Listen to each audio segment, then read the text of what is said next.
guys, thanks so much for watching. So we are still in quarantine, so I know a lot of y'all have time on your hands and you are spending that time doing your wedding planning.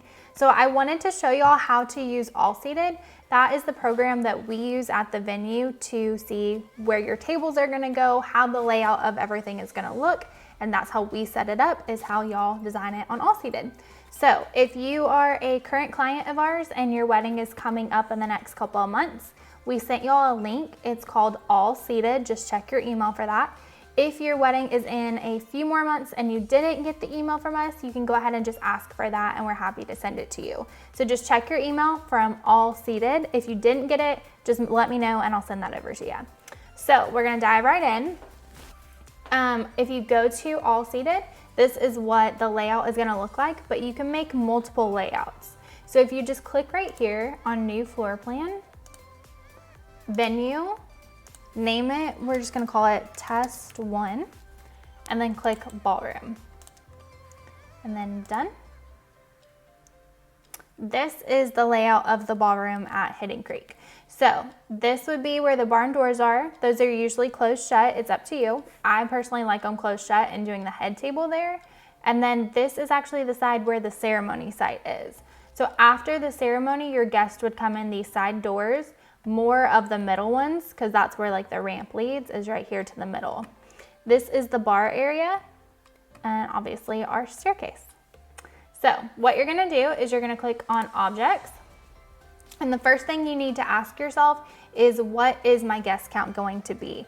If you have 150 or less, I would click on the 60-inch round with 8 seats.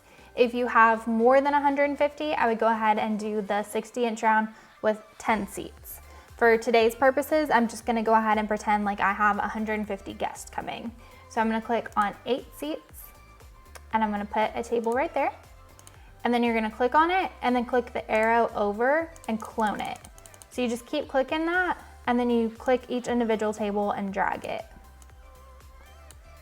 Okay, and we're just gonna kind of play around with these where we want them to go and use both sides of the room. And then just keep clicking that arrow over to make more tables.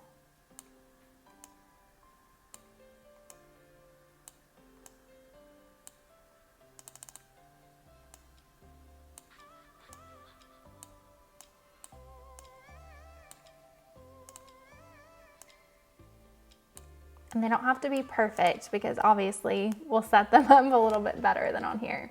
If you're not sure how many tables and how many chairs you have, click the I button and it'll show you. So I have 128 right now, so I need some more. Okay, that gets me up to 152. So I'm just gonna edit where these tables are at.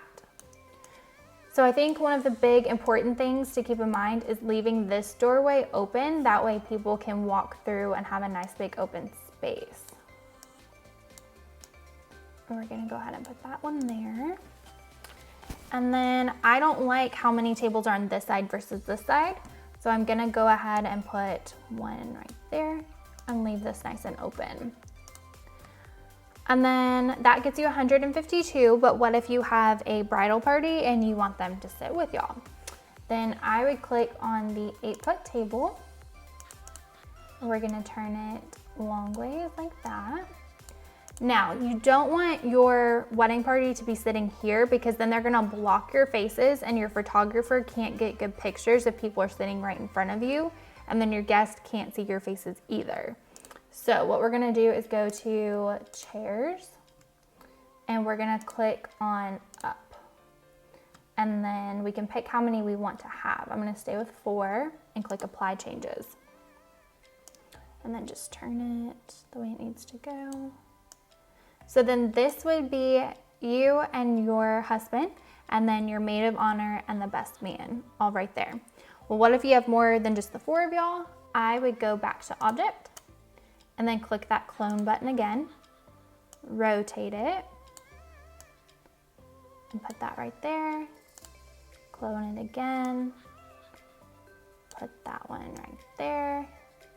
And then now you have a nice U shape, which is actually gonna frame the dance floor. So when people start dancing, they're gonna gravitate towards this area because you made a nice little frame. And then if you have more in your wedding party than what's on here, just click on the table and then go to chairs, and you can increase the number right here. And then apply changes.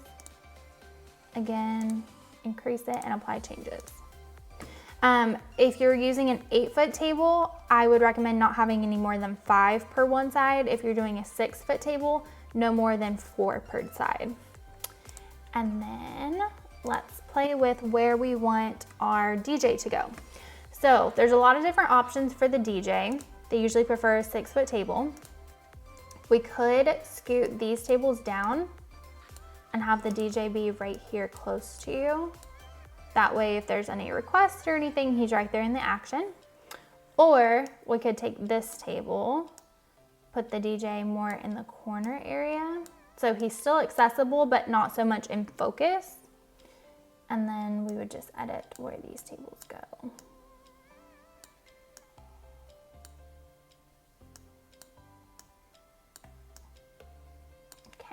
So this option would still allow for a nice walkway. So guests could come in here and go that way, or we can even move this table like that. And then you made a little walkway like that. Just make sure you're leaving some kind of walkway for the guest. So I'll go ahead and label that for the DJ.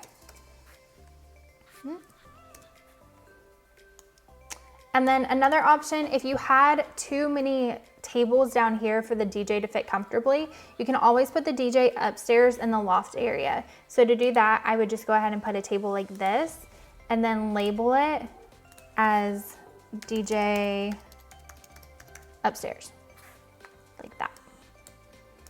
But for this video, we're gonna stick with him being downstairs. And then one big thing is gonna be your cake. So where do you want the cake to go? There's a lot of different options. I would probably do an 8-foot table if you're doing 2 cakes. If you have 1 cake, you can do a 6-foot table. Or if you have 2 cakes, you can do 2 48-inch round tables and have them be on their own separate tables. But for this, we're gonna do an 8-foot. So I could put the cake right here at the front, close to the DJ area, so while he's announcing the cake cutting, we are right there and everybody's looking.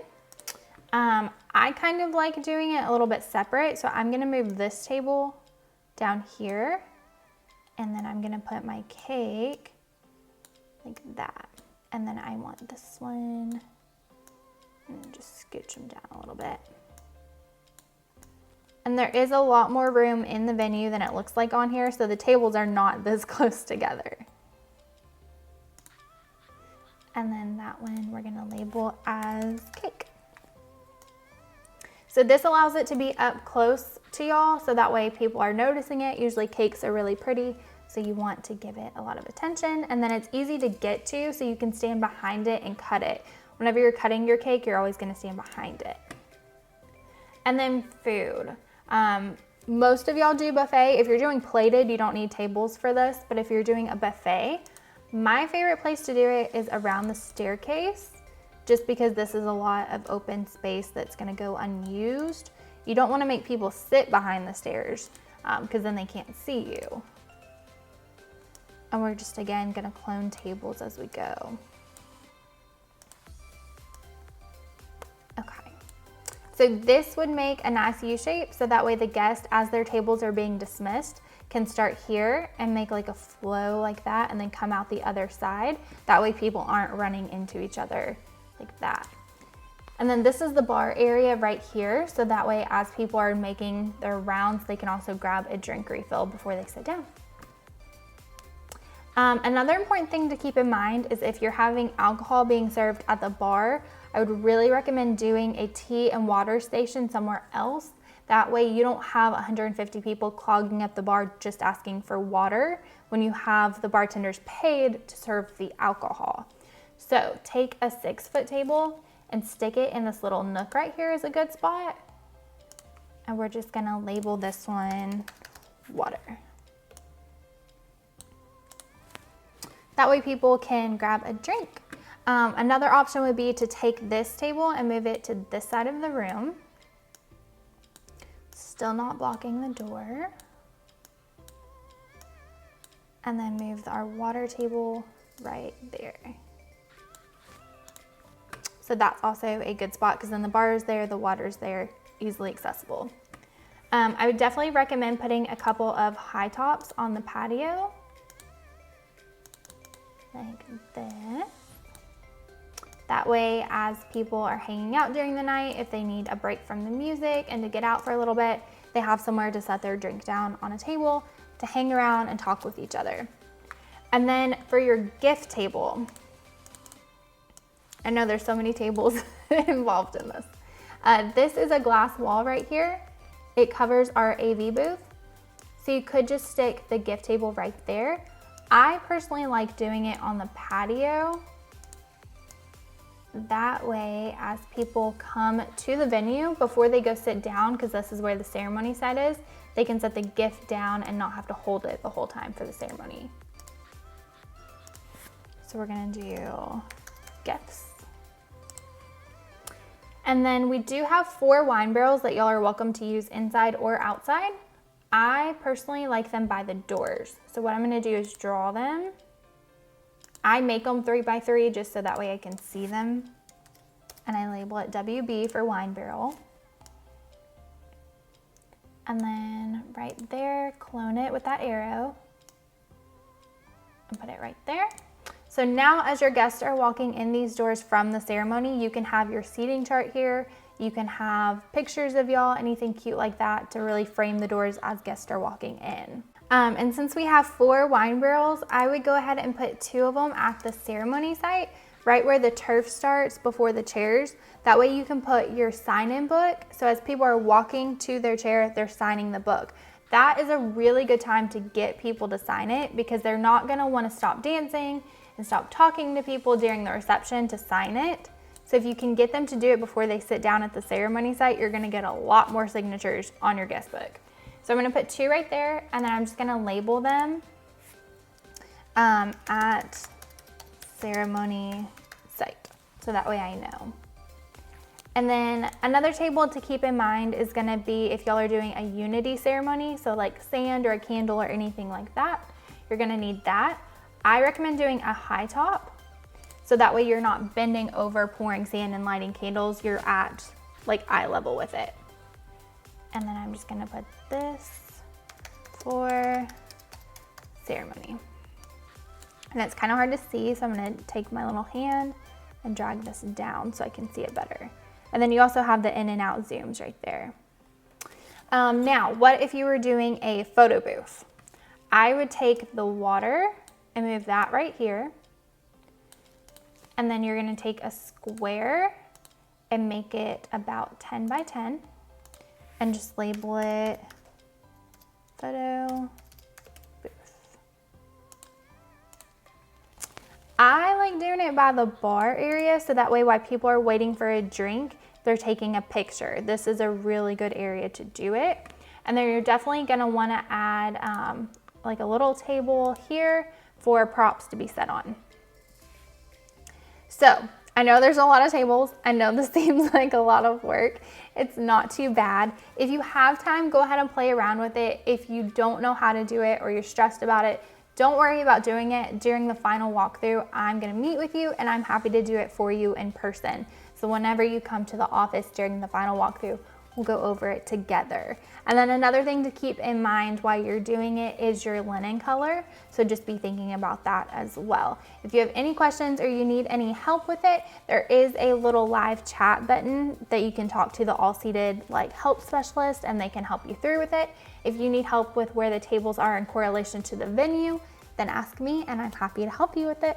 Hope this helped y'all. Thank you so much for watching. Bye.